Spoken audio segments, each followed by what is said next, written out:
On est le... Enfin, on est. Je suis. Je m'en fous du on est. Je suis euh, le 2 février dans la nuit et je parle de mon lit. Euh, Évidemment, une situation assez particulière, mais une situation tout de même assez récurrente. Et cette récurrence résume un peu toute ma vie finalement. J'ai passé la plus grande partie de ma vie à dormir seul, ce qui est assez étonnant quand on y réfléchit. Alors d'un côté, il y a des gens qui se plaignent parce qu'ils sont obligés euh, de s'allonger à côté de quelqu'un, puis de l'autre côté, il y a l'inverse. Et moi, je fais partie des gens qui ne connaissent pas euh, ce plaisir ou ce déplaisir de passer ces nuits euh, en compagnie de quelqu'un d'autre. Donc, à un moment, il est 3 heures et quelques du matin et c'est pas encore l'heure de dormir. Alors, quitte à continuer de regarder les autres, s'agiter, parler, finalement faire appel à leur capacité de toutes sortes pour tenir leur rôle, tenir leur place, jouer le rôle qu'ils sont censés jouer pour leur pérennité sociale. Donc, bon, en attendant, qu'est-ce que ça me coûte? Hier, puisque c'est hier, même si c'est pas très très loin, j'ai écouté un certain Ilyas Sambar, qui est un peu l'ambassadeur autoproclamé de ce qu'on appelle la Palestine en France, etc., etc. Il est francophone, voilà, à côté d'une certaine Shahid, qui est évidemment un pseudo assez particulier. En tout cas, il a parlé, alors il parle évidemment, et il est passé à la radio. La radio, ça demande une certaine, euh, euh, comment dire, quand on est à la radio, on est sous pression, contrairement à la télé. Et donc il faut parler vite, il faut être très réactif, il ne faut pas qu'il y ait de blanc. Quand on est invité souvent seul. Alors voilà, on doit jouer un jeu avec l'animateur. Voilà. L'animateur vous taquine et puis vous essayez de lui répondre, de vous finalement, de... il y a un jeu d'opposition. Alors vous devez montrer que vous êtes sûr de vos arguments et que ce que vous dites, vous le pensez vraiment et que vous en êtes convaincu. Simplement, j'ai fait appel à Sandbar parce qu'il a utilisé le terme de ligne de fuite. Alors, ligne de fuite, c'est une phrase, une expression, je sais pas, que j'ai déjà travaillé par le passé. Je sais pas ce que j'y ai mis.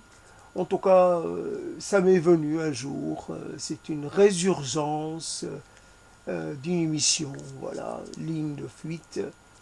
Euh, Moi, j'imagine ligne de fuite, quelque chose qui se passerait dans le domaine pictural. À ce moment-là, on aurait des lignes de fuite ou dans la photographie pour essayer de donner de la perspective, de la profondeur. Mais sinon, j'avais pas perçu cet aspect-là quand j'ai traité, je suis sûr. En fait, ligne de fuite, moi je cherche dans la proposition, ce que je cherche, c'est de voir, c'est comme si je prenais le terme au pied de la lettre, ligne de fuite. Alors je traduis ça, perspective de fuite. En fait, finalement, la fuite se transforme très rapidement en non-fuite.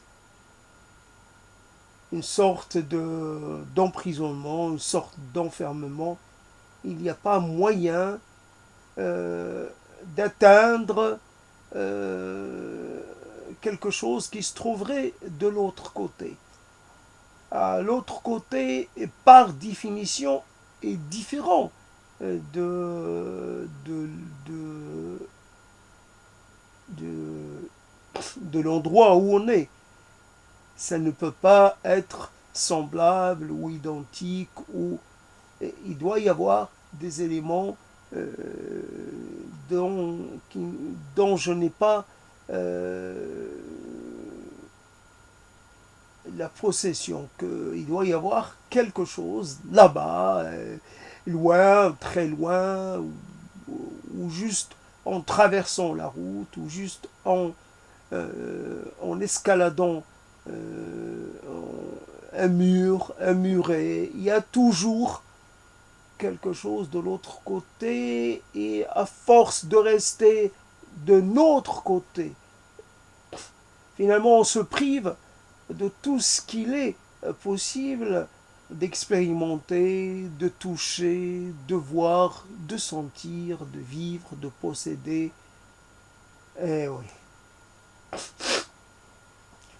Simplement, dans cette position allongée, j'en ai déjà parlé, c'est la position, non pas de la mort, parce que dans la mort, on n'est pas dans la détente, on est la rigueur cadavérique est une chose assez atroce, on est dans une sorte de rigidité.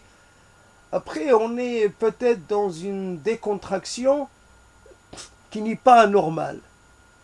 Et je suis vivant, donc j'ai de la rigueur, j'ai de la fermeté dans les muscles et dans le corps, mais en même temps, je suis détendu.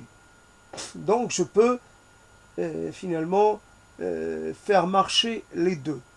Mais quand on est mort, il est possible que le corps ne soit pas dans cet allongement qui est le mien actuellement. Je suis allongé tout le long de tout le long de mon corps, et je me dirige vers, je ne sais pas, j'ai les pieds qui donnent vers la porte. Je ne sais pas si ça a un sens. Est-ce qu'il faut feng shuiter ou pas? Est-ce que finalement, est-ce que c'est bon ou pas? On ne sait rien. De toute façon, on se dispose souvent, évidemment, contre la porte, mais on essaie, dans un lieu de couchage, on est plus, je ne sais pas. De toute façon, on est face à quelque chose de fermé. Quoi qu'on fasse, c'est fermé. C'est la porte, on la ferme. La fenêtre, on la ferme. Les deux murs sont fermés par définition. Les deux murs restants. Donc, il y a ligne de fuite, ou plutôt ligne de non-fuite, ou de l'infuite. J'ai cherché, j'ai pas trouvé ce concept. J'ai trouvé non-fuite, c'est ça qui est marrant, on m'a donné fuite. Les algorithmes ne trouvent pas le concept de non-fuite ou de l'infuite, encore moins celui de l'infuite. On fuit quelque chose peut-être, mais finalement on se déplace, et on va loin pour se rendre compte que finalement l'effort de fuite n'a pas été très concluant. Bien sûr, on est loin, mais on a emporté avec soi non pas des éléments matériels, quoique,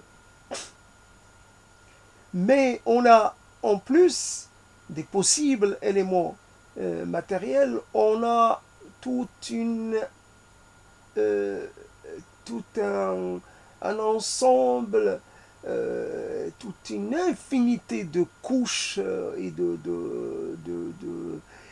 matériaux mémoriels et qui constituent une sorte euh, d'horizon d'horizon implacable, indépassable, inévitable. Ce ce qui arrive à l'être, c'est que non seulement à un moment on avait dit oui, l'être qui vieillit un peu parce que la sénilité peut faire penser aux périodes de l'enfance, le moment des enfantillages, des caprices et des colères et toutes sortes. Ce type de comportement qui peut caractériser les personnes d'un âge avancé. Mais ce qu'on a oublié de dire, c'est que l'âge, finalement, il vous ramène vers vos débuts. Votre mémoire est pleine de tout ce que vous avez vécu dans votre enfance et que vous avez traité avec beaucoup de légèreté, ne le considérant pas comme quelque chose de très précieux ni de très important. Ce qui vous tenait à cœur, c'était de grandir et d'échapper à ce milieu que vous avez peut-être trouvé très contraignant, très contrôlant, très autoritaire, très conservateur, et ainsi de suite.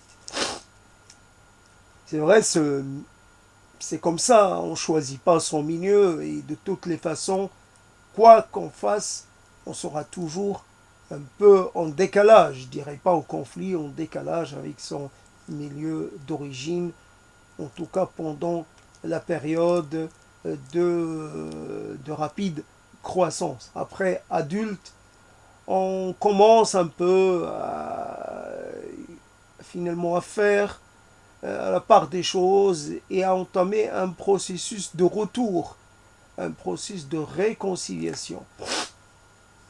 Mais ce processus de retour, il devient carrément, c'est-à-dire une sorte de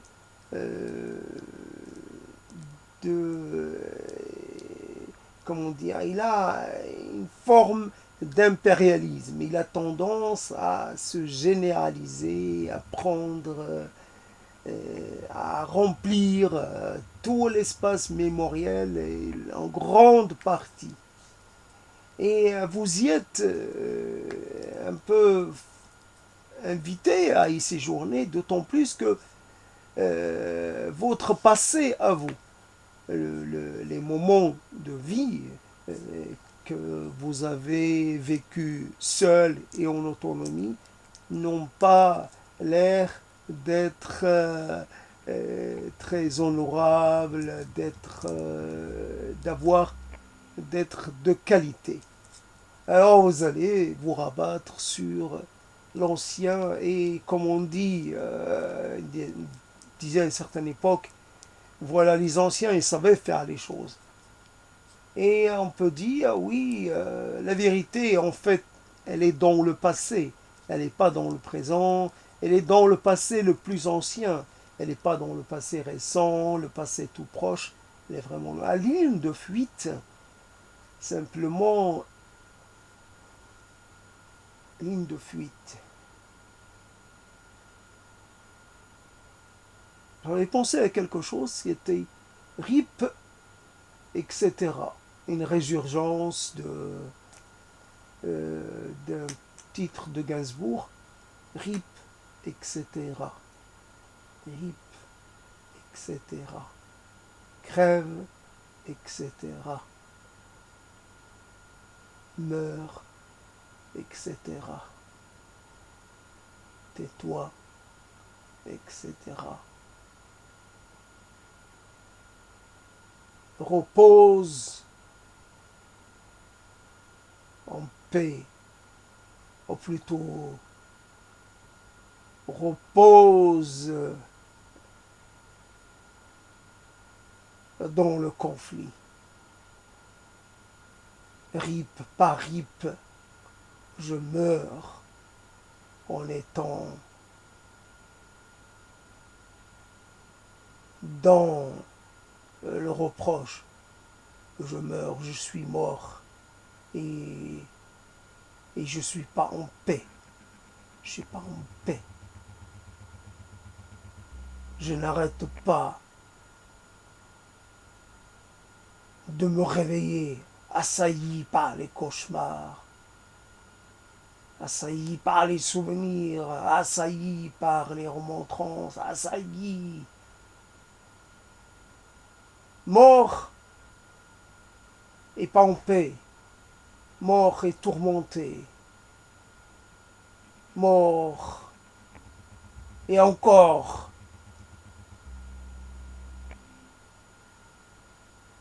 et encore il y a ces bruits qui m'emplissent la tête, tes mots à toi, et puis mes mots à moi, et puis ces scènes qui se jouent perpétuellement. Je suis condamné à revivre des choses et d'autres sans pouvoir jamais baisser le rideau une fois pour toutes. Tu reviens me narguer, tu reviens m'insulter, tu reviens me chercher, tu me montres à quel point tu me détestes. Rip, pas rip, non rip possible. Je ne vais pas être en paix, même dans la mort. Je suis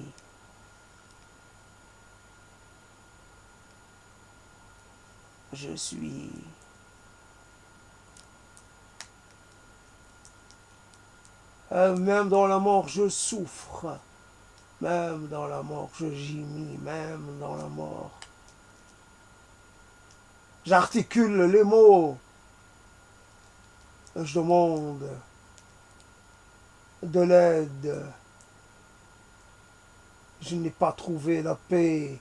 Dans la vie, je n'ai pas trouvé la paix. Dans la mort, je n'ai pas trouvé la paix. Nulle part. Comment je vais faire la paix? Donc, je ne sais plus comment il disait Gainsbourg, et c'était etc. En fait, c'est pas du tout évident de faire quelque chose qui puisse un peu euh, être de cette fibre-là, c'est pas évident.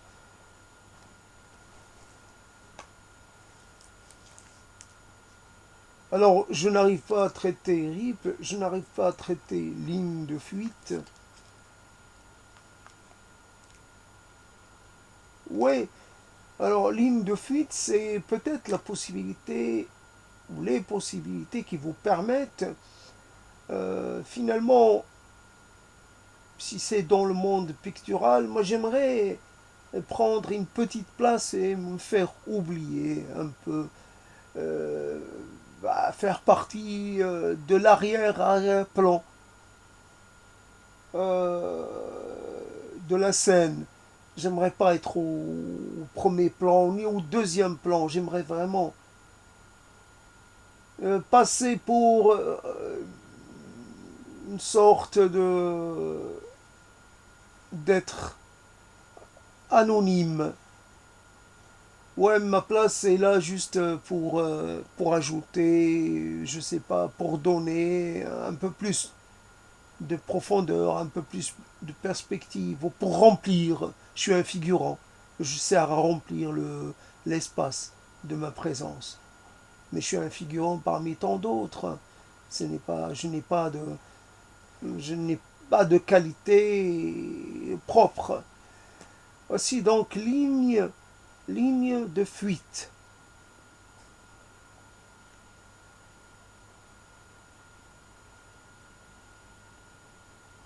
Ligne de fuite.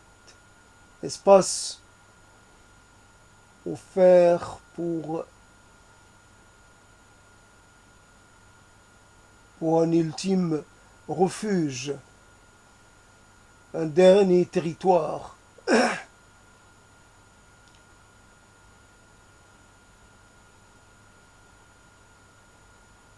Au-delà de ce territoire, il n'y a plus rien.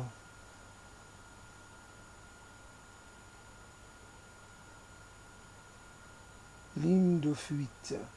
Qu'est-ce que cela peut bien vouloir dire? La fuite peut devenir une sorte de fuite à l'infini, une sorte de mise en abîme d'un mouvement. Je fuis quelque chose, mais de nouveau, je fabrique de nouvelles raisons de fuir et je fuis et je fuis et je fuis. Et perpétuellement, je suis en fuite. Mais mes souvenirs me rattrapent, mes fantômes me rattrapent.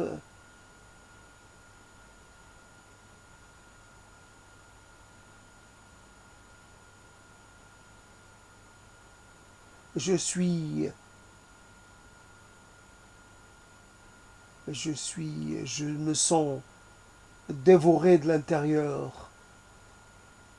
Je ne peux lutter contre ce sentiment, cette sensation d'être déchiré, démantibulé.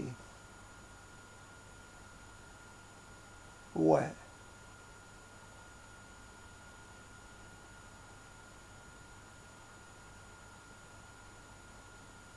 Je subis un châtiment assez qui a été fait finalement qui a été fait pour moi à ma mesure. J'ai fauté, alors il faut que je paye. Il faut que je paye à la hauteur de ma faute. Ligne de fuite. Qu'est-ce que cela peut bien vouloir dire?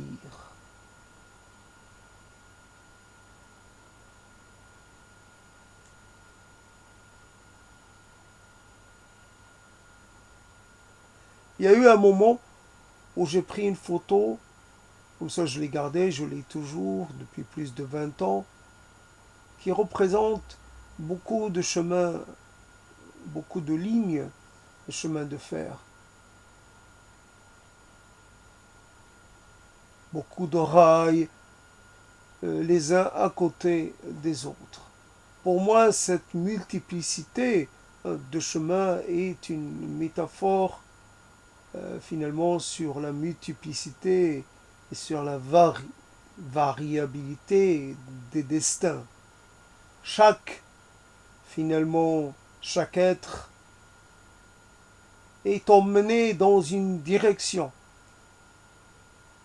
Et puis, il se trouve souvent que, finalement, il a pris la mauvaise direction. Et il va se retrouver quelque part dans un environnement qu'il ne pourra jamais domestiquer. Il sera toujours, considéré comme une sorte d'élément incongru. il sera toujours un peu déplacé, un peu, un peu apatride, un peu... Voilà. Il ne partiendra jamais à l'endroit où il s'est... Finalement, il s'est arrêté. Oui, faut s'arrêter un jour. Et peut-être on s'est arrêté, on s'arrête, on ne sait pas si c'est le bon arrêt ou le mauvais arrêt. Là déjà, on prend le mauvais train, mais en plus, à l'arrêt, on n'est pas sûr non plus d'avoir... On peut avoir une sorte de, de, de dégradation finalement, dans la dégradation première, il peut y avoir des complications, une sorte de... Voilà, donc ligne de fuite. Ligne et fuite. J'ai du mal, vraiment, j'ai du mal à faire cela. Peut-être que je m'attaque à quelque chose qui est trop compliqué pour moi. Je vais essayer de fuir, alors euh, je n'en sais rien. Je n'en sais rien.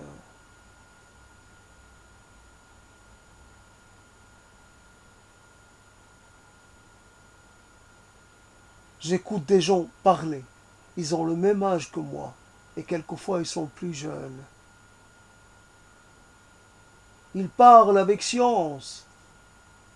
Ils parlent avec le avec avec l'intonation de celui qui sait de quoi il parle. Celui qui est maître est devenu un maître. Et qui peut être plus qu'un maître. Un maître des maîtres. Un maître, un excellent, quelqu'un qui a atteint l'excellence. L'élite qui fait partie de l'élite de l'élite. Le collège de France. Quelqu'un qui a une chaire au collège de France. Si finalement l'étape ultime dans la carrière de quelqu'un. Et moi, et moi, et moi dans cette affaire-là, j'ai droit à rien. Collège de France.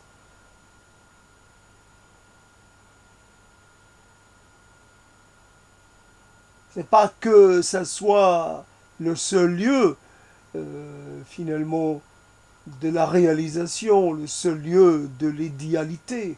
C'est pas spécialement le lieu dans lequel j'aurais aimé finalement finir ma vie, mais ça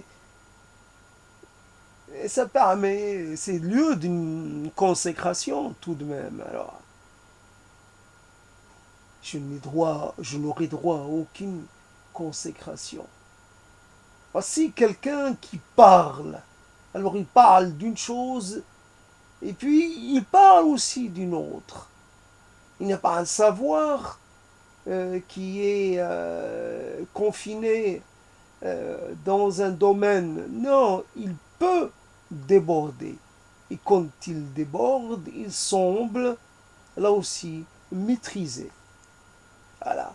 Non seulement il maîtrise l'histoire, mais aussi il connaît quelque chose à l'histoire des religions. Et même, on pourrait dire, à la linguistique, à l'histoire des langues. Il pourrait même, finalement, être aussi une sorte de spécialiste de la stratégie, spécialiste du droit international. Ben là, ça devient une sorte d'être en multiples talents et en multiples compétences. ligne de fuite. Et finalement, je pourrais m'approcher de cette personne, la toucher, peut-être. En la touchant, je serais peut-être un peu... j'hériterais un peu de de son... de ce qui fait qu'elle est elle, peut-être. Faut croire, faut croire qu'elle a quelque chose de particulier, cette personne, pour qu'elle arrive là où elle est arrivée. Et moi, je suis nulle part. Allongé sur ce lit qui est mon lit, qui est ma place permanente. Un coup je suis allongé, un coup je suis assis, un coup je suis à moitié allongé. C'est là où je passe ma vie depuis plus de 10 ans. Mais conséquent, tout ça. C'est pas rien. Et en 10 ans, qu'est-ce que j'ai appris pendant 10 ans? J'ai même pas appris à savoir ce qu'est une ligne de fuite. C'est quoi une ligne de fuite?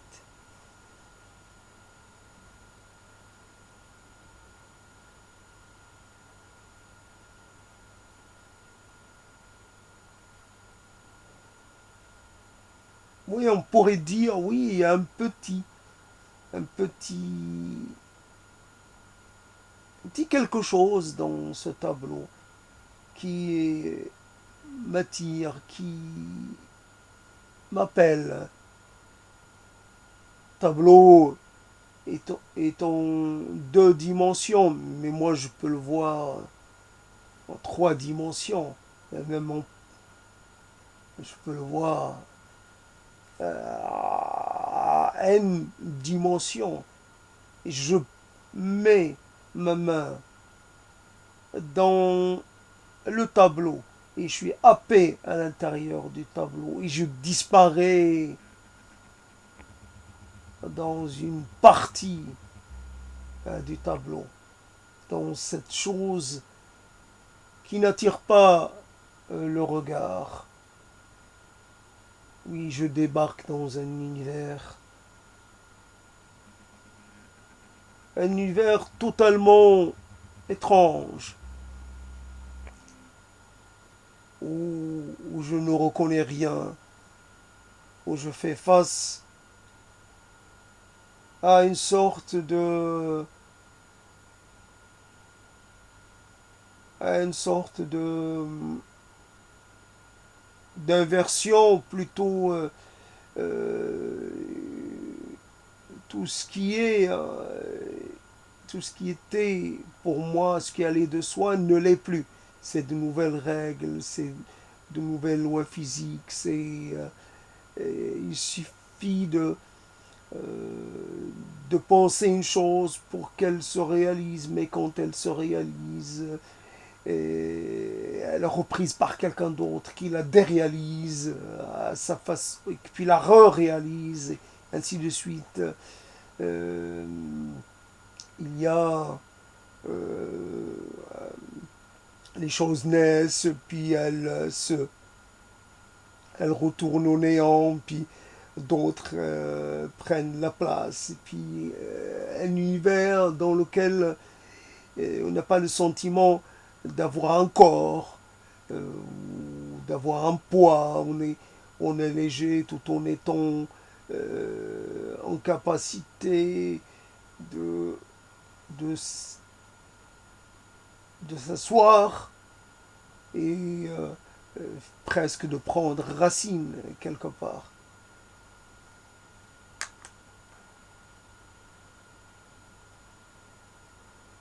Ligne de fuite.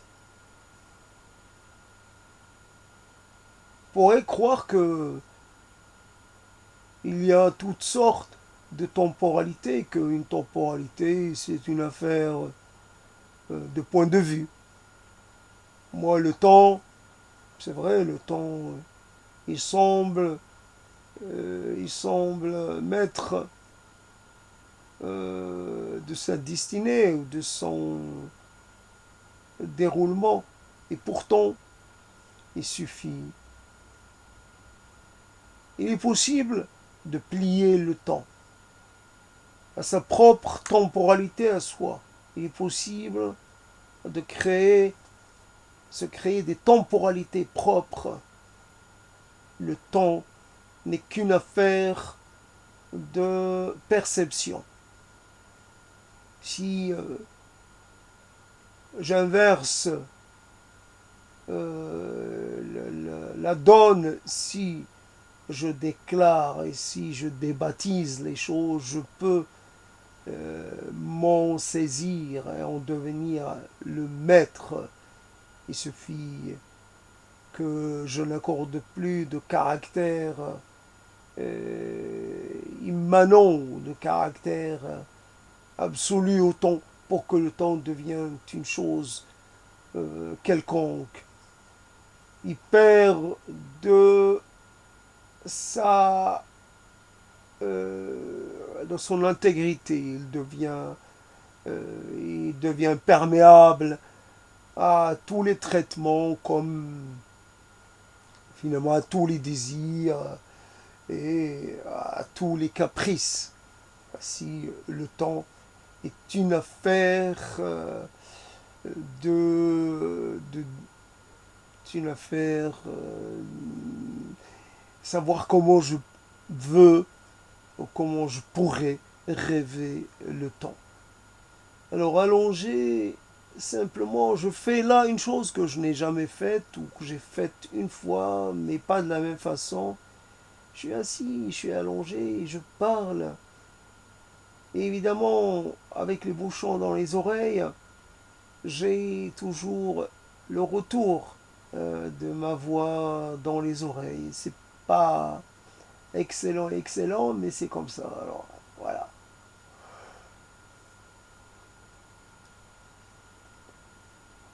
Un peu est-ce légitime de demander, et comme ça, de s'adresser à la vie, de lui demander pourquoi il nous a mis là où nous sommes. Qu'est-ce que j'ai fait à la vie? Qu'est-ce que j'ai mal fait? Qu'est-ce que j'ai... pour que je mérite d'être ici dans cette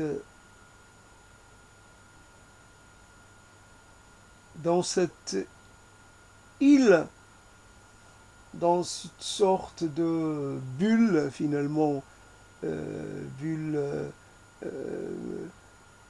spatio-temporelle presque.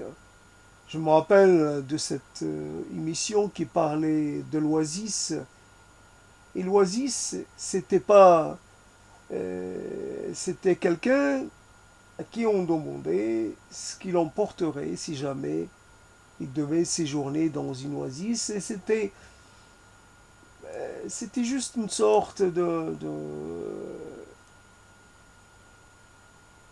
rêverie, voilà. Donc, alors chacun, évidemment, peut penser qu'il est devant un petit examen, donc il va préparer la chose, donc il va penser à un livre prestigieux, il va penser à quelque chose, il ne va pas laisser un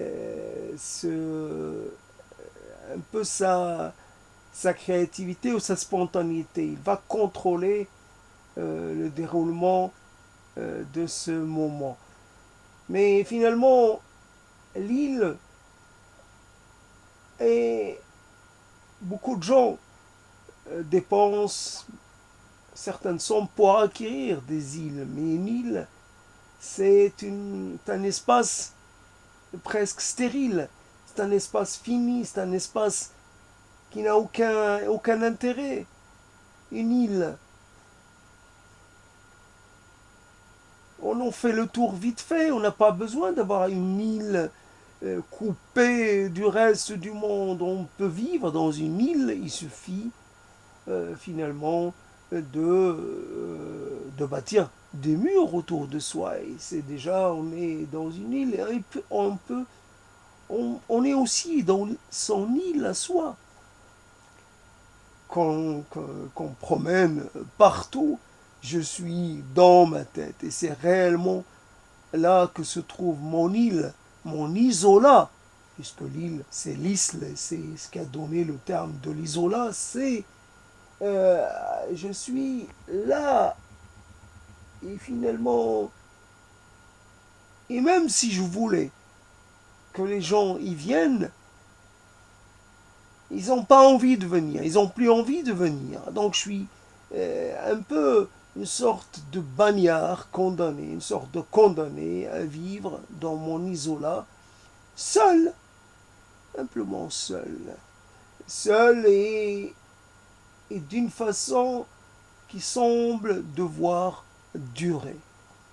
Euh, les bagnards, peut-être qu'il y a des bagnards qui étaient condamnés à perpétuité, mais comme on le sait, dans le système judiciaire, il y a toujours un moment où finalement où la peine s'achève. Donc, à moins d'être condamné à mort, mais quand on est condamné à purger une peine, la peine finit par arriver à échéance. Alors que quand on n'est pas condamné par des instances judiciaires ou autres, quand on est condamné finalement par la vie, ben la peine, la réclusion, on va devoir la subir jusqu'au dernier moment. Il n'y aura pas, il n'y aura pas de grâce, il n'y aura pas de d'écourtement de la durée parce que finalement il y a toujours les réductions de peine, il n'y aura rien de tout cela. La peine va devoir être payée et assumée tout le temps jusqu'à le dernier souffle. Et simplement,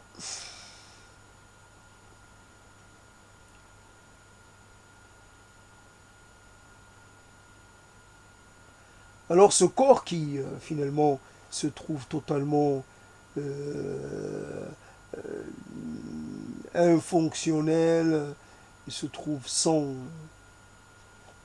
destination, sans destin.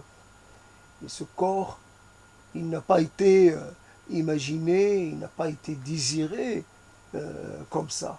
Ce corps, il avait envie de participer à l'aventure de la vie comme tous les autres, de participer, d'avoir sa part euh, des plaisirs et pourquoi pas des déplaisirs aussi de la vie, il n'y a pas.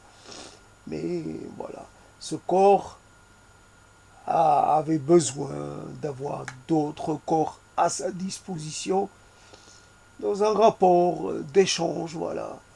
Mon corps est accessible à d'autres, et évidemment, en échange, leurs corps me sont aussi accessibles. Mais le mien, il est accessible à personne. Personne n'en veut. Personne n'en veut.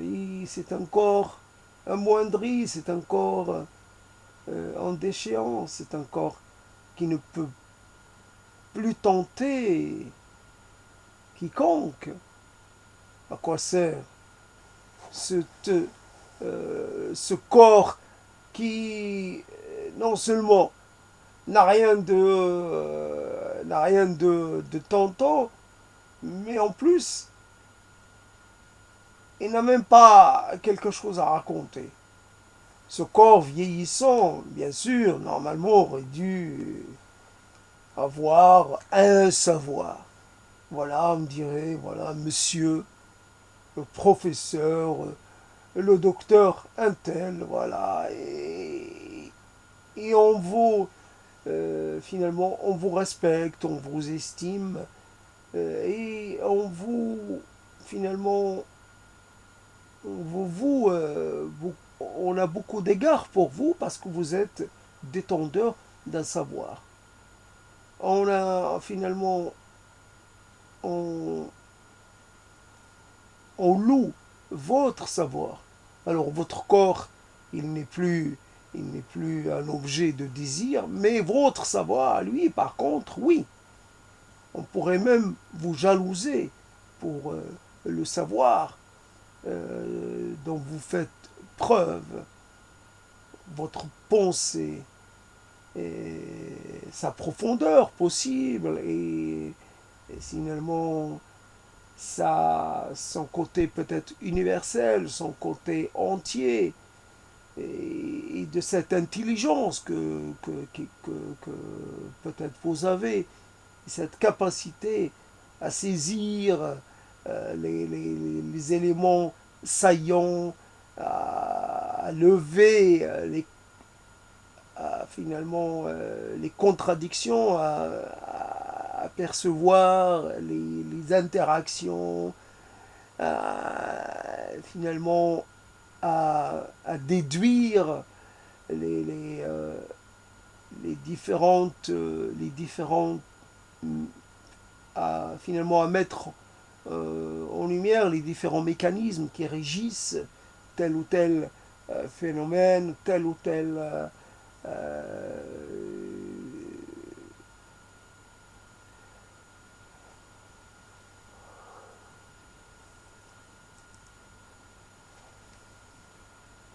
à force, c'est vrai qu'on croit à une fiction. Cette fiction, elle est de croire que l'autre, parce qu'il a l'air d'être tout près, ouais, c'est tout près. Les gens qui sont loin, par la magie de l'Internet, on les a à côté. Et on voit à quoi ils ressemblent actuellement. On apprend plein de choses sur eux. C'est comme si on les avait questionnés. Ils nous donnent de leurs nouvelles, voilà. Donc, on sait s'ils sont toujours en vie, etc., etc. Il y a plein de choses.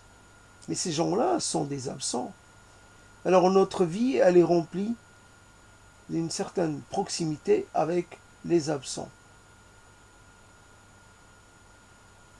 Quelle a été ta dernière conversation, dernier échange, échange absent? Quand est-ce que tu as pu parler à quelqu'un la dernière fois? Quelqu'un t'a rendu visite, il m'a rendu visite absent. Quelqu'un est venu te faire l'amour, fait l'amour absent. Quelqu'un est venu t'embrasser, quelqu'un est venu s'enquérir de ton état, oui, absent. On fait tout en absence. On fait tout dans une sorte d'univers, non pas parallèle, mais un univers fait avec des choses insubstantielles. On fait l'amour avec des fantômes, on fait l'amour avec des bits, on fait l'amour avec des images. On ressuscite, on recrée des liens, on ressuscite des vies, on ressuscite des gens parce qu'on a trouvé trace d'eux, mais les gens, ce ne sont pas leurs traces. Les gens, c'est eux et ce qu'ils sont en train de faire ou de ne pas faire. Les gens, on peut même finalement.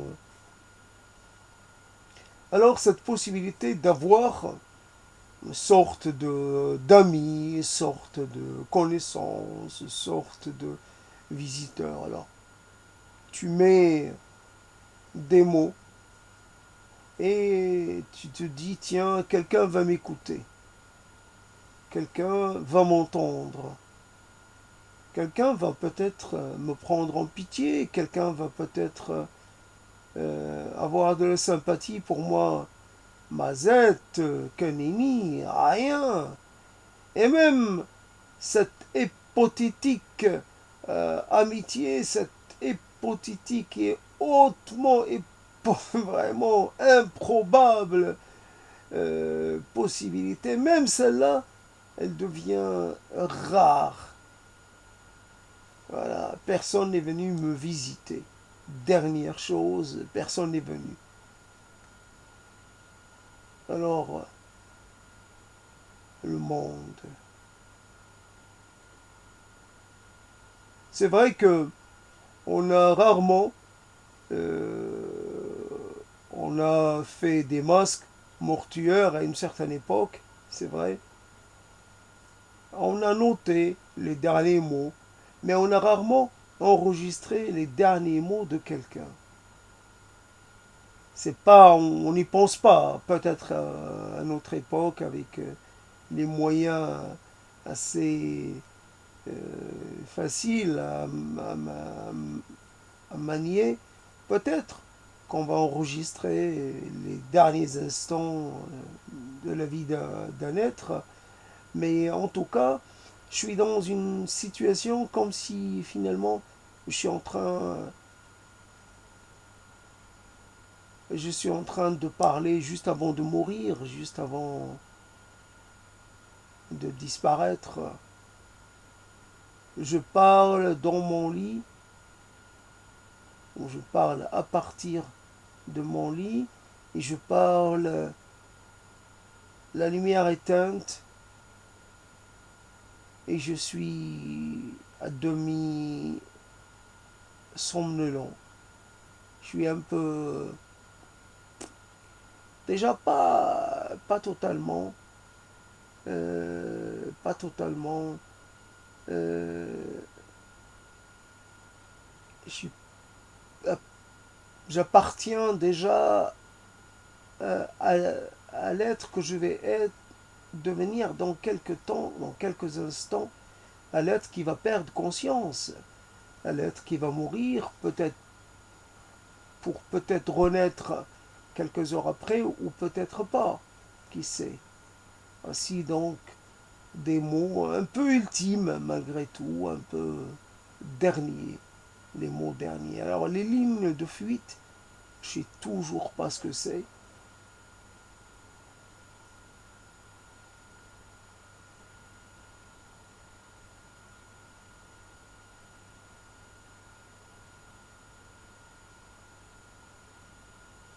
En fait, le silence qu'on rencontre un peu partout, ça ressemble au silence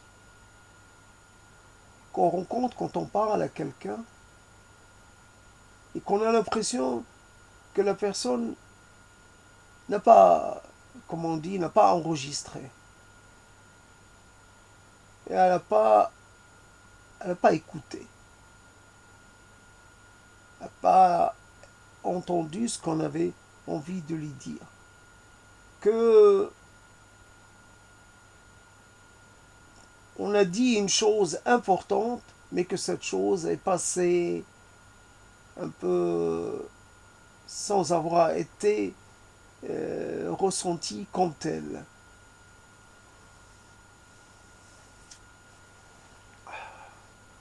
Ce n'est pas, c'est l'histoire inverse ou inversée de celle de l'être qui appelle, qui crie Oulou et qui finalement, évidemment, comme on est toujours dans ce dispositif du mouvement un peu ternaire ou je sais pas, ce fétichisme du chiffre 3 la troisième fois, le loup était là et puis finalement et les gens voilà, on connaît l'histoire, mais comment l'inverser, j'ai pensé à l'inverser, puis j'ai oublié, je viens d'oublier comment on peut l'inverser. En fait, on appelle, voilà, on peut l'inverser comme ça. J'appelle au secours, et au bout d'un certain temps, ma situation se dégrade. Et au bout d'un certain temps, je vois qu'elle est vraiment arrivée à un point très, très dégradé. Et pourtant, je n'appelle pas. À quoi ça sert d'appeler? Là, je n'ai pas appelé deux, trois fois, j'ai appelé 1000 fois, 1 million de fois. Et pourtant, donc, à un moment où je n'appelle plus, où je fais plus, où je n'attends plus, où je n'espère plus, voilà. Et c'est vrai que mes résolutions, je les ai finalement piétinées mille et mille fois. À chaque fois, je m'étais promis de prendre mon autonomie affective, etc., de façon totale. Et pourtant, je reviens. Je reviens dans des dispositions où j'attends. J'attends qu'on veuille bien se souvenir que j'existe. Ce qui est pour moi une chose qui est dans mon droit. Les autres sont obligés de penser à moi comme moi, évidemment, parce que c'est normal. C'est normal, j'existe, on doit penser à moi. Et quand j'ai la confirmation, jour après jour, heure après heure, qu'on ne pense pas à moi. Voilà, ligne de fuite. C'est vrai, j'ai écouté,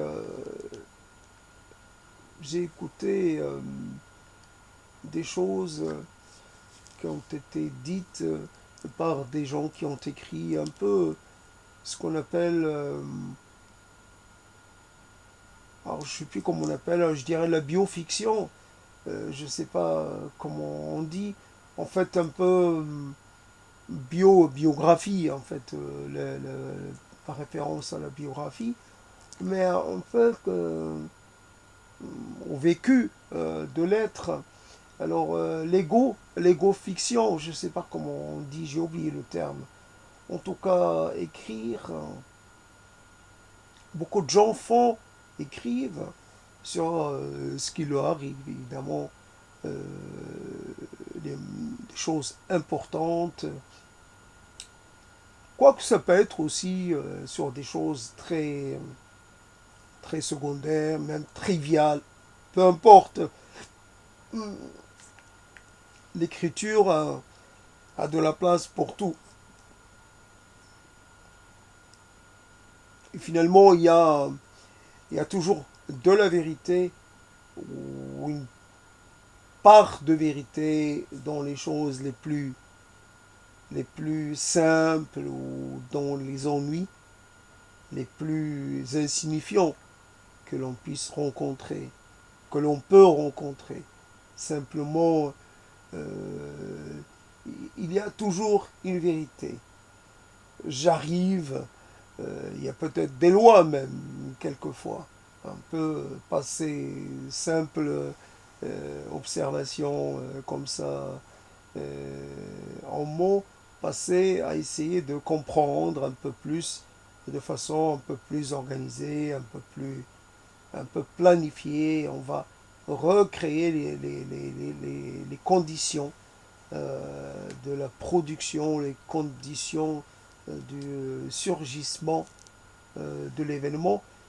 Euh, j'ai un trousseau de clés et pendant, on va dire, je manipule ça tous les jours et, et pendant, je sais pas, 600 fois, 700 fois, je ne perds jamais ce trousseau, il ne tombe jamais. Et voilà qu'il tombe. Qu'est-ce qui fait qu'il tombe? Et pourtant, on dirait que ma main, elle a appris, c'est devenu une sorte d'extension. Le trousseau est devenu, je dois le connaître plus que je ne puis connaître mes organes internes. C'est évident, c'est une chose que je dois connaître de façon très très intime. Et pourtant, pourquoi ça m'a échappé? Bon, voilà, donc c'est... alors, les choses totalement... J'ai perdu mon trousseau de clés, je l'ai fait tomber, et je me suis incliné, je me suis penché pour le ramasser, et j'ai ressenti comme... Et je me suis retrouvé bloqué. J'étais bloqué, je ne pouvais plus me redresser. C'est une chose un peu qui peut arriver à plein de gens. Mais là, il y a une vérité là-dedans.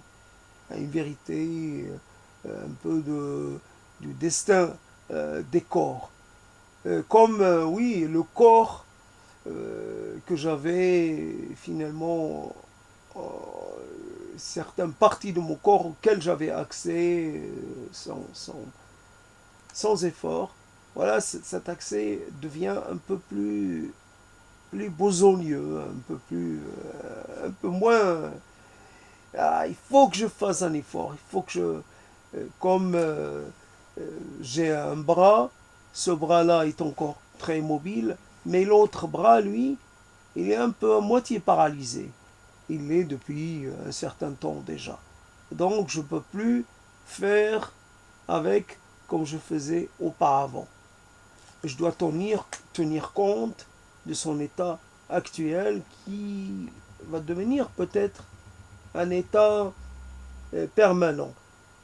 Et qu'est-ce que je peux dire? Je pourrais dire, je suis devenu incapable de serrer quelqu'un dans mes bras jusqu'à finalement le faire. Non, et il y a des choses peut-être triviales, il y a des choses qui arrivent et qui font que je ne m'autorise plus une chose.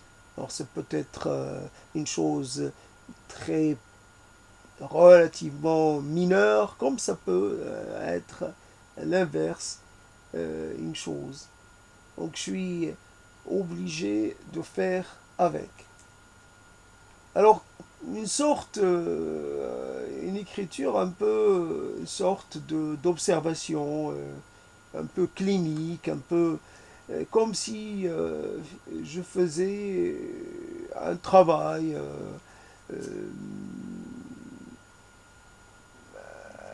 comme si j'accomplissais un travail qui était que je dois exécuter sans émotion, sans affect, voilà. Euh, une chose. J'ai eu la sensation d'un décalage temporel. J'ai eu la sensation de ne plus avoir ça.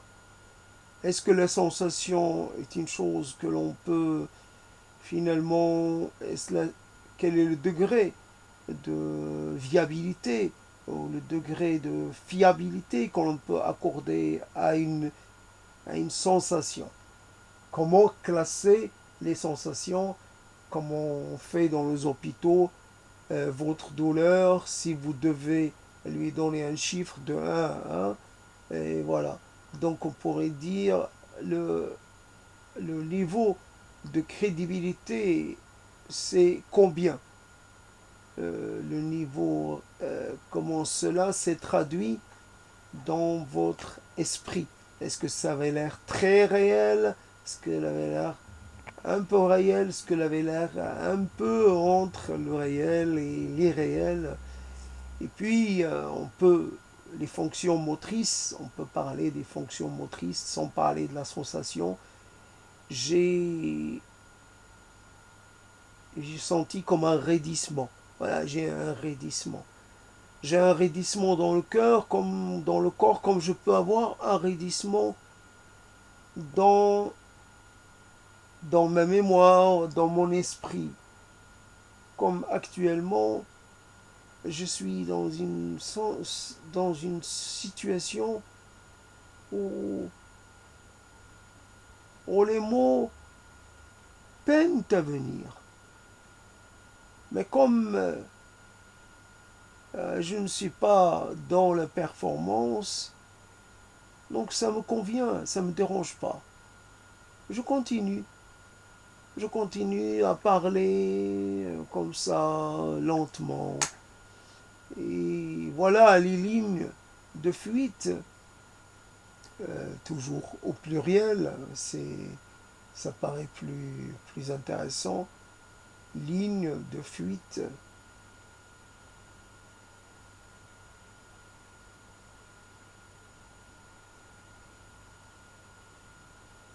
Obligatoire. Je ne sais pas s'il y a une symétrie dans ce dispositif, dans cette image-là, ou si... je ne sais pas comment... Je suis toujours pas. Je tourne autour sans pouvoir finalement arriver à cerner ce concept. Bon, c'est pas la peine. Je ne vais pas non plus persister et finalement.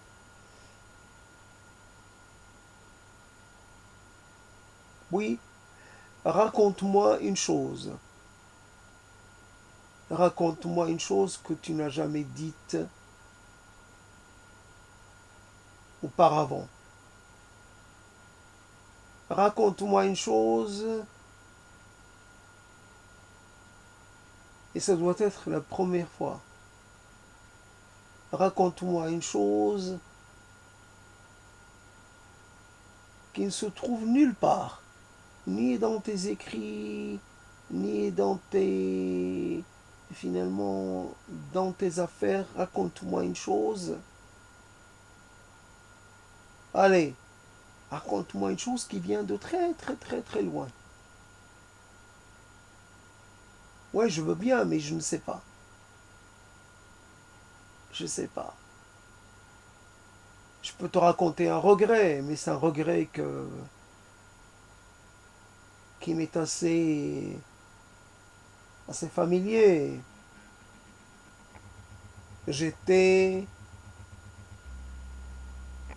sur les, comment on dit, en le creux des jambes de mon arrière-grand-mère et j'avais cette image et j'en étais sûr que mon arrière-grand-mère me tenait sur ses genoux.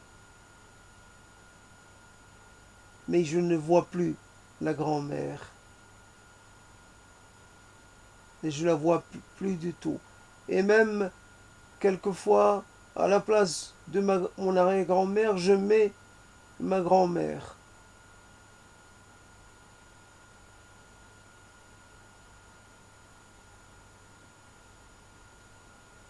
Et c'est marrant, cette arrière-grand-mère que j'ai dû voir très peu. Euh, logiquement. Je me souviens d'elle comme si tout le film de notre relation, il devait finalement ne concerner qu'une seule scène. Bien sûr qu'on peut réaliser un film d'une durée commerciale, voilà, et qui serait finalement là le défilement ou un seul plan et rien d'autre. Et ce plan, il est fixe. S'il bouge, c'est peut-être... Il ne bouge pas. Je ne peux pas faire bouger ma grand-mère. Je ne peux pas... moi-même, je ne bouge pas. Je suis figé dans cet instant. Voici donc une histoire. Et voilà une chose qui m'a été arrachée.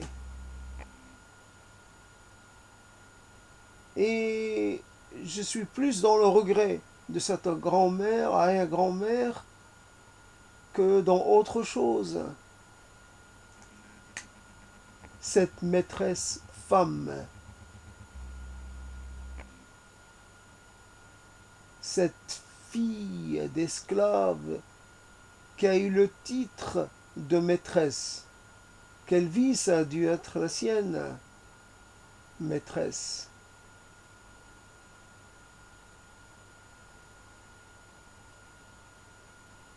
Femme de pouvoir, sûrement. Il y a là une petite revanche de l'histoire. Par elle, j'accède à un monde, j'accède au monde, j'accède à l'histoire. Fille d'esclave. Si tout le drame humain, toute la misère du monde, toute l'histoire douloureuse de ces gens forcés à vivre loin de chez eux, coupés de leurs racines, coupés de leur histoire, coupés de leur lignage, qui doivent finalement couper avec une partie d'eux-mêmes, s'amputer d'une partie d'eux-mêmes. Donc je suis issu d'une souffrance générationnelle, je suis issu d'une sorte de crime commis par des générations d'esclavagistes. Ces gens qui faisaient partie d'une chaîne, ceux qui capturaient et ceux qui faisaient, qui acheminaient les captifs vers les lieux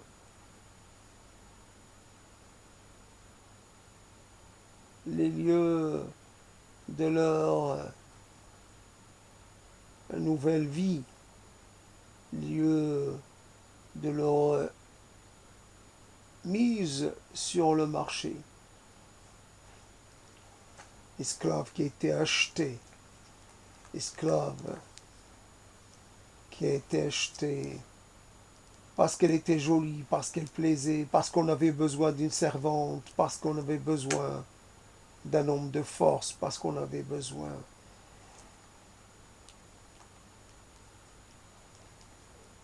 Et moi aussi, quand je fais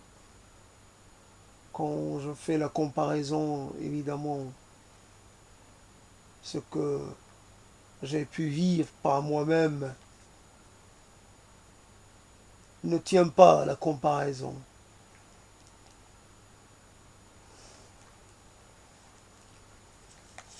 Venez, venez, venez me tenir compagnie, venez, venez m'assister dans mon trépas. Venez, venez, venez me tendre la main. Venez m'assister.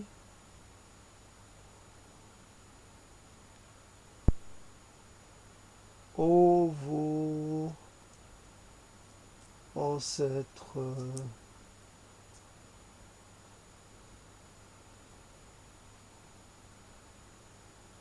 merveilleux,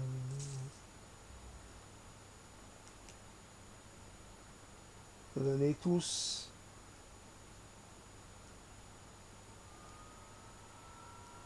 venez près de moi, allongez-vous à côté de moi, il y a de la place pour vous tous.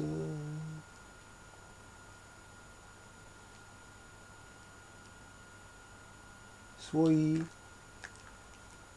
à m'écouter.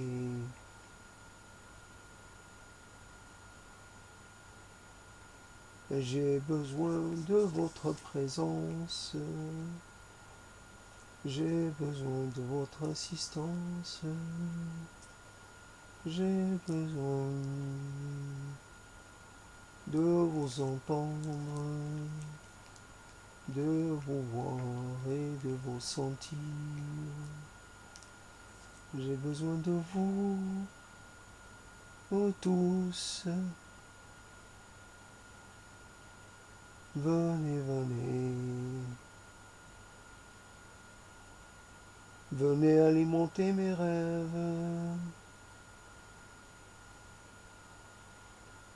Venez habiter.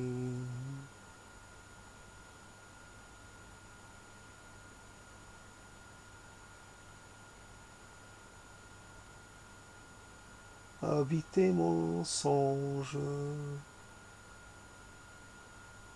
J'ai pour vous un grand désir, un grand besoin et une infinie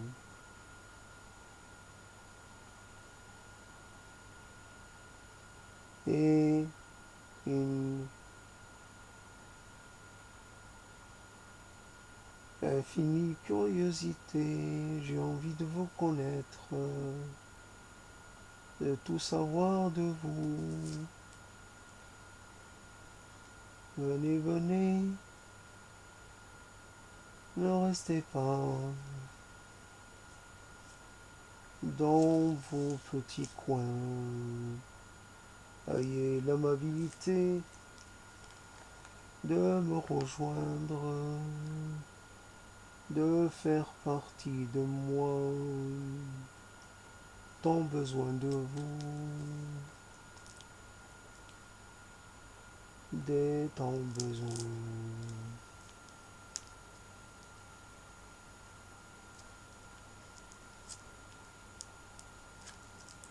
J'ai tant besoin de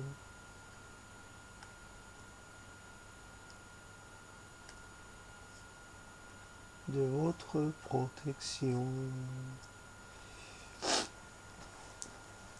Aïe.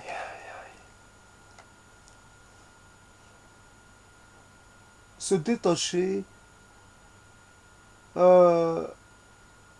du besoin, de l'impératif de plaire.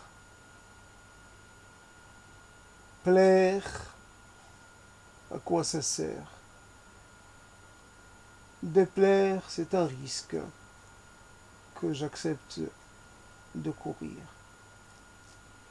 Te déplaire à toi, possible, mais j'en saurai rien, et cela ne m'affectera pas. Tu pourrais ne pas aimer ce que je te montre, ce que je dis de moi. Tu peux ne pas aimer, et ça te regarde.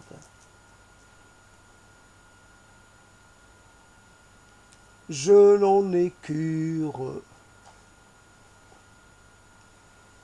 Alors,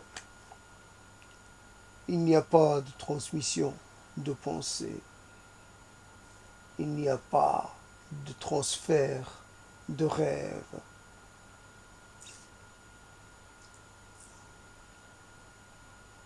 Pas de désir. Pas de message qui transcende les distances, qui relie.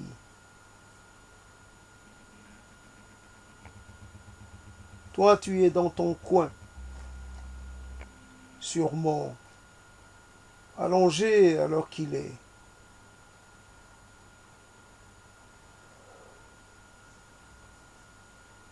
Tu es quelque part dans cet hémisphère, dans un autre. Peu m'importe, tu sois endormi ou éveillé. Peu m'importe que tu sois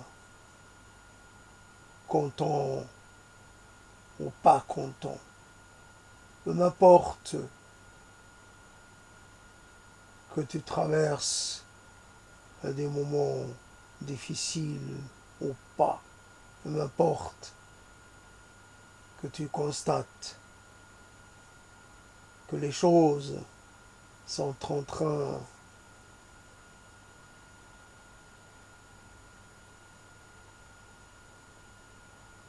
que la vie est en train de faire de toi quelque chose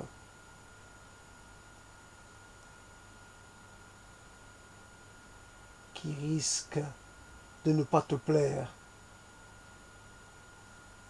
Tu commences à être ridé de partout. Tes cheveux ont blanchi. Tes dents sont tombées. Tu les as remplacées. Tu les as remplacées. Tu vois plus très bien. Sans lunettes, tu ne saurais pas lire. Tu ne saurais pas déchiffrer quoi que ce soit. Même si c'est une histoire de vie ou de mort. Tu es un aveugle, avoue-le. Tu es un vieux, avoue-le. Tu es fait, tu es fini. Tu es déjà mort, reconnais-le. Alors tu préfères vieillir dans ton coin. Tu préfères te regarder dépérir. Ouais, te dis ce spectacle m'est réservé. Ouais, ligne de fuite.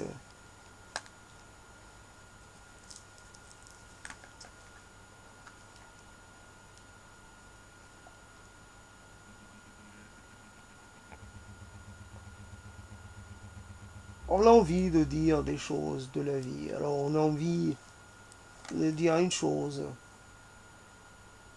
Et puis on ne sait pas laquelle.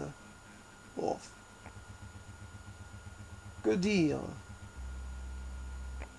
Oh, quand tout a été dit, ou presque, quand tout a été dit de mille et mille manières, est-ce qu'il y a encore de la place pour ajouter?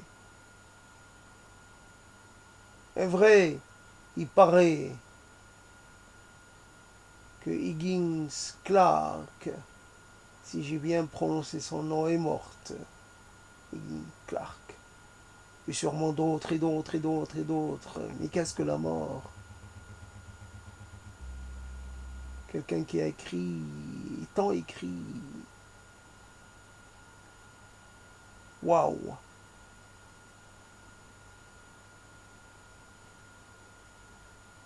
J'ai dû lire quelque chose d'elle, mais aucun souvenir. Je ne peux pas le certifier, mais Mary Higgins Clark est morte. Et le monde est toujours le monde. Et on continue de vivre. La vie ne s'arrête pas parce que quelqu'un n'est plus avec nous.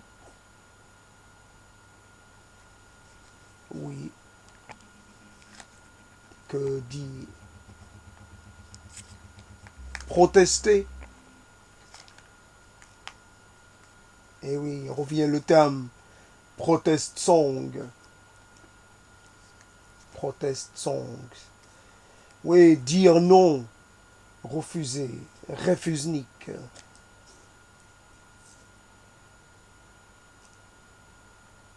Les sans nous, les malgré nous.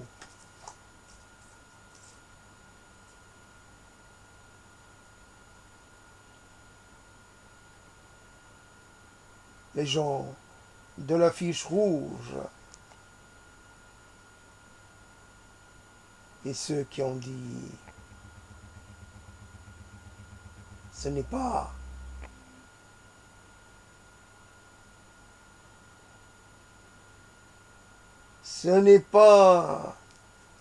de ma compétence à toujours ceci ou cela, ceux qui acceptent et ceux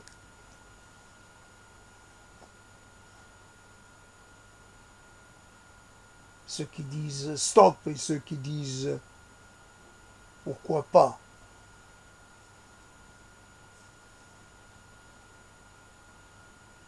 Ceux qui s'inclinent et ceux qui disent plutôt la mort.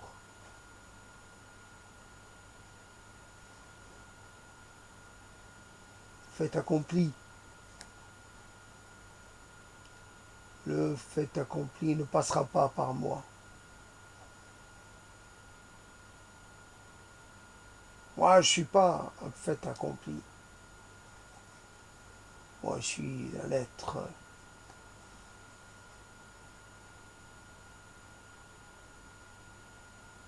être qui fait ce qu'il croit juste. Et le fait accompli, il n'est pas juste. Donc, je ne le reconnais pas. Et je me lève, je me redresse et je crie ma désapprobation et je déclare entrer en résistance.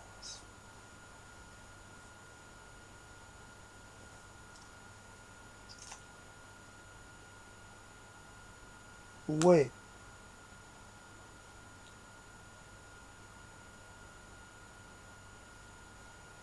C'est vrai qu'il y a, on dit un peu la légende dorée de certains.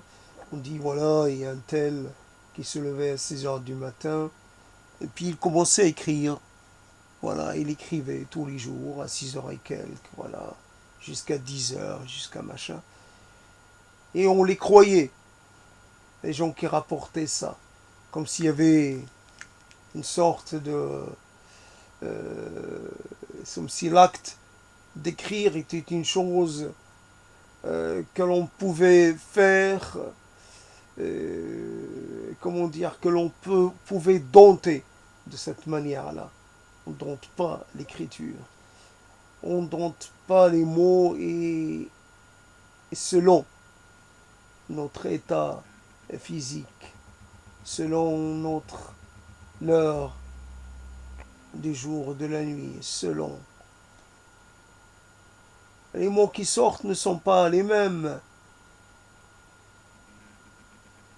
Le rythme n'est pas le même. L'intonation n'est pas la même.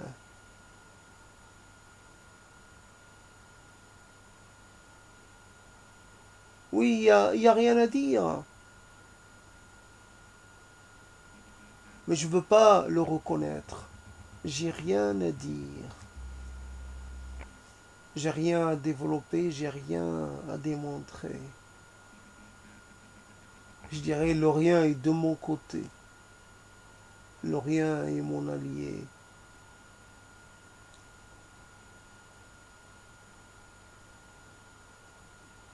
C'est marrant, avoir grandi dans le désir du monde et d'avoir du mal à se défaire de ce désir.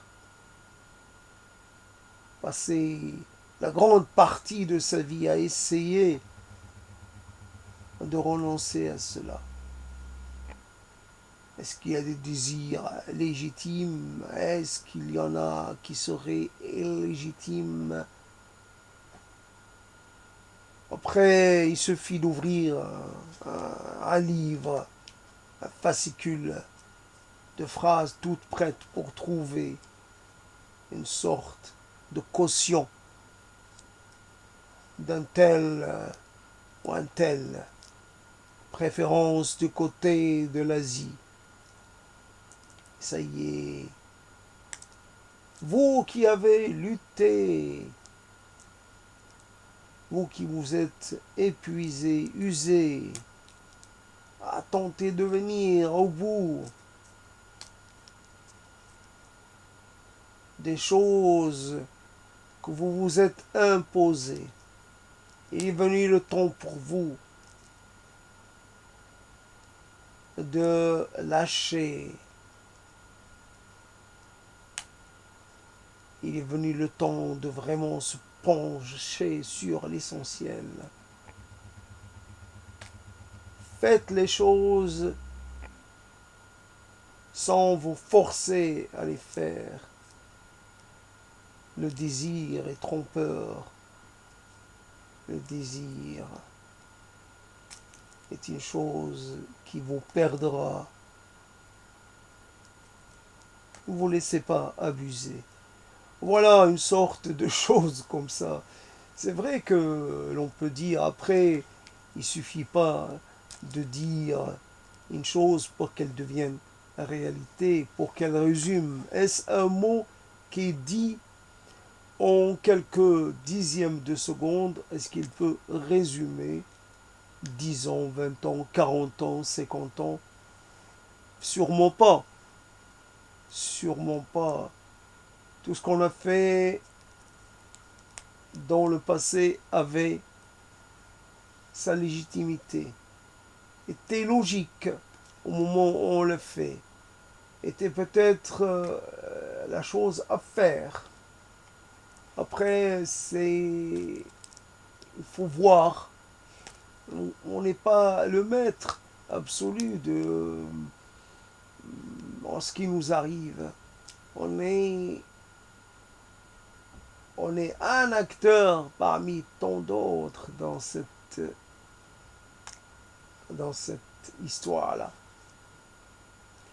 Moi, j'étais là, il y a un autre, finalement, qui intervenait sur mon destin. Et lui, il était plus opérant que moi-même.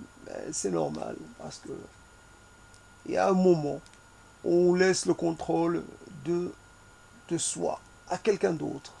Voilà, qui vous pousse, qui vous engage quelque part. J'ai choisi pour toi ce destin-là, cette orientation-là. Et voilà, simplement, c'est comme ça.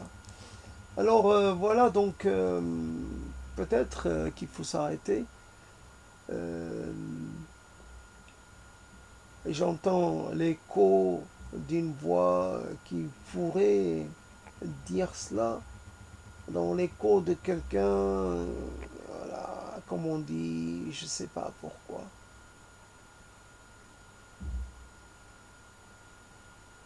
Et j'entends l'écho de cette chose. Il faut savoir arrêter une psychanalyse, il faut savoir arrêter.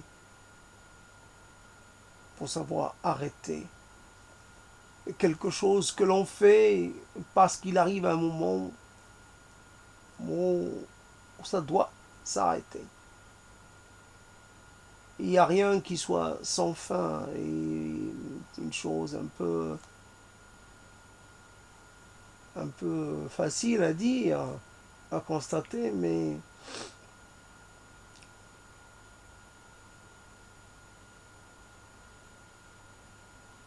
voilà, cette situation, ça pourrait, mais ce n'est pas ça.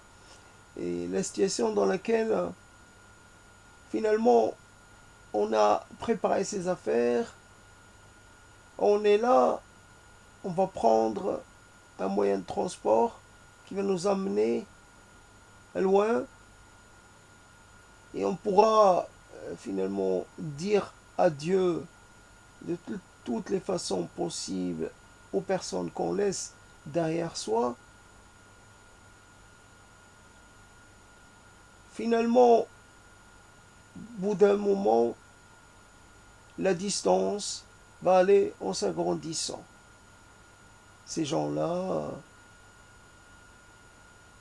on va, on va s'en distancier.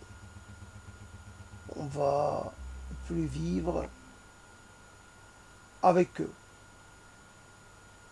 Il y a là quelque chose qui est matériellement observable. Il y a là un fait, un fait évident.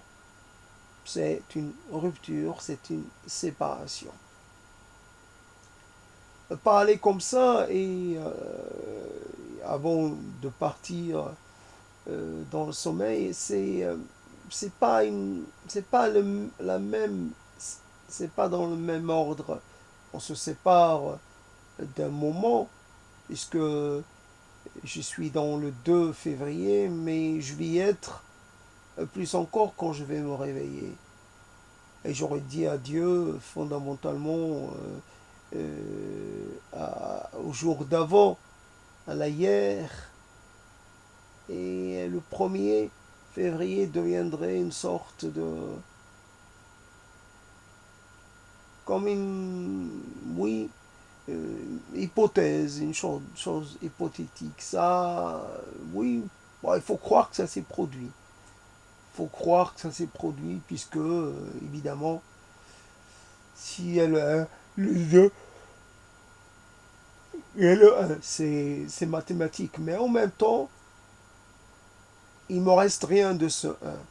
Il ne me reste aucune preuve. Alors la seule chose, mais finalement, pour lutter contre une sorte d'œuvre ou de travail effaceur du temps, ou je ne sais pas quoi, ce sont ces paroles-là qui prolongent un peu le séjour dans le temps passé.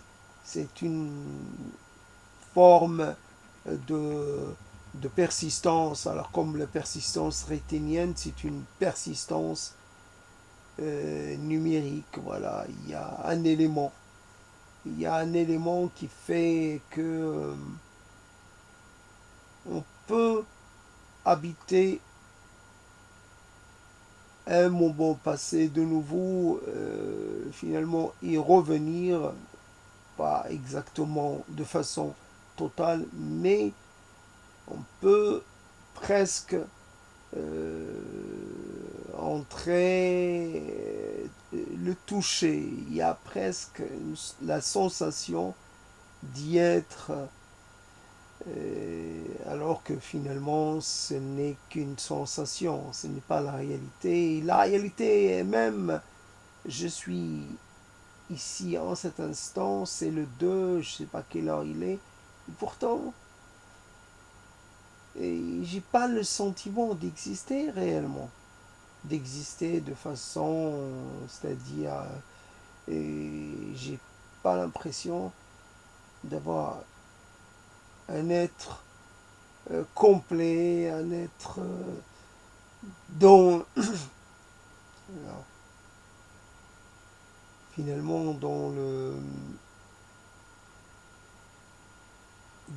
la conscience, qu'un être qui aurait la conscience d'être euh, dans l'intégrité de ses moyens, l'intégrité. Il y a des choses dont je ne sens pas la présence. J'en ressens pas le manque non plus, mais il y a des choses, j'ai l'impression qu'elles ne sont pas là. Il y a comme plein de choses, évocations, mots, énonciations, images, toutes sortes de choses, je ne les ai pas. Ah, est-ce que ces choses-là, vraiment, est-ce là, c'est sur ces choses-là qu'on se base pour prouver la réalité d'une chose? Je ne sais pas qu'est-ce qui peut prouver la véritable, et finalement, faire la différence entre la réalité et la réalité. réalité est une chose qui est tout aussi finalement tout aussi probable que la réalité. En tout cas, simplement, j'aurais passé un certain temps à ne rien dire de précis, à ne rien ressentir non plus. Bien sûr, il y a des choses que je n'approche pas parce que j'ai pas envie, voilà. Mais c'est une expérience un peu différente de parler comme ça dans un état, alors qu'on est dans un état un peu comateux, un peu une sorte de perte de conscience. Non pas perte de lucidité, parce qu'il y a toujours de cela dans le propos. Malgré tout, le propos est contrôlé et finalement. Mais c'est un contrôle qui s'exerce de façon un petit peu marginale. C'est juste que je veille à ce que je ne verse pas dans des choses, je sais pas, que je connais par ailleurs, que j'ai pas envie de reproduire en ce moment. Voilà. Évidemment, il n'y a pas de fulgurance. C'est pas le moment. C'est pas le moment de partir. C'est pas le moment de déclencher les, la foudre ou de faire partir les fusées. Non, c'est un moment un peu dans une sorte de torpeur, voilà, torpeur, une sorte, euh, une réalité un peu moindre ou un peu amoindrie. C'est pas, c'est, en tout cas, je sais pas ce que la vie a fait de moi, voilà. Non, je sais, la vie m'a maltraité et a priori ça va pas s'arrêter. Je ne sais toujours pas pourquoi. Après, avant, je me faisais finalement, et je me prenais pour le seul responsable. Aujourd'hui, je diversifie un peu. Je suis responsable, mais je ne suis pas seul. Et après, et, bon, je mets certaines choses sur le dos de la vie, qui est un concept assez lâche, assez ouvert. La vie, c'est tout. Et tout. Il n'y a rien de bien précis. On peut finalement vraiment on peut ajouter un élément puis l'enlever puis finalement le rajouter si on en a envie. C'est pas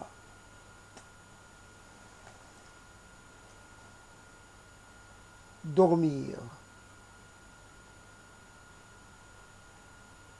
Dormir en s'adressant à soi-même. C'est le pire, c'est de devoir s'arrêter. C'est vrai que parler, ça fait taire le film intérieur, ça fait taire toutes ces scènes qui ne cessent de venir et de revenir. Mais évidemment, après, ça va revenir, c'est évident. Mais voilà, donc,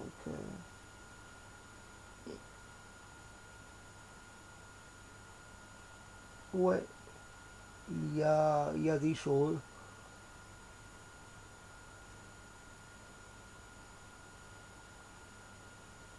Il aurait suffi de peu, voilà.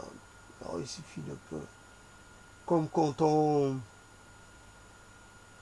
prépare quelque chose, il suffit finalement d'un petit peu trop de sel pour finalement mettre en danger tout ce qu'on a préparé. Trop salé, c'est trop salé. Donc voilà, on a fait une chose, on a ajouté un ingrédient. On a peut-être un peu surutilisé, ce qui fait que le résultat n'est pas parfait, n'est pas équilibré. Voilà, il y a eu un moment où une idée a été trop dominante, une vision, etc. Et elle a empêché le reste de finalement d'avoir la place qu'elle mérite. Et voilà. Donc aujourd'hui, il faut payer. Il faut payer cela. Simplement, il y a toujours le sel. Simplement, le sel, on met du sel, mais on ne goûte pas au fur et à mesure. On met un peu euh, comme ça au jugé, mais on prend un risque. Au lieu de limiter le risque, on continue. Et voilà, la vie, on sait qu'on se met en danger, mais pourtant, on ne prend pas les précautions nécessaires, les précautions indispensables et connues de soi. C'est ça ce qui est à relever. Voilà. Arrive un moment où la bouche ne peut plus articuler les mots, où ça lui devient pénible. Oui, on a appelé le sommeil évidemment la petite mort. C'est ressemble. Je ne choisis pas. Je suis poussé vers cet état de paralysie, cet état dans lequel je suis euh, dépouillé de ce que j'ai généralement à ma disposition. Ouais.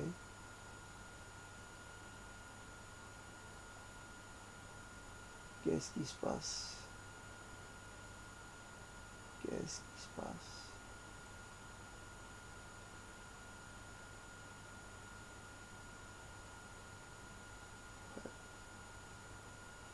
Qu'est-ce qui se passe?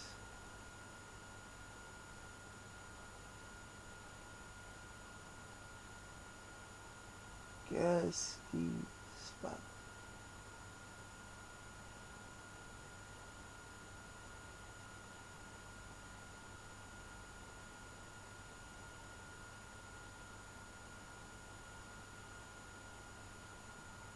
Eh oui.